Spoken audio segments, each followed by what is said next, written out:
everybody, I am Samarendu, and in today's Playto class we have made a go-kart. Let me show you how this works.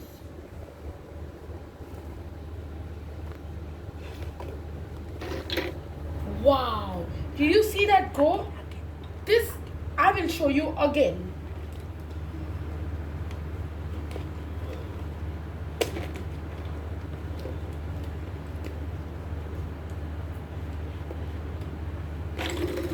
Wow, did you see that go? This is a go-kart I made.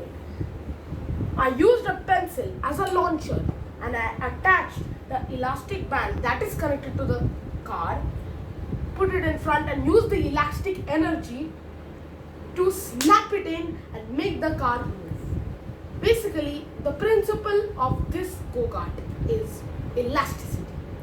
The form of elasticity is stretching and moving. We stretch the rubber band and when we leave it, it moves. Another force that can be another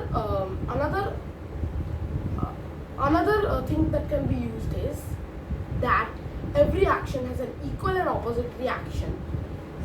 The action here is pulling the car, and the elastic band is stretching, and the opposite reaction is that when we leave it, it moves. Thank you everybody, and thank you Playto Lab.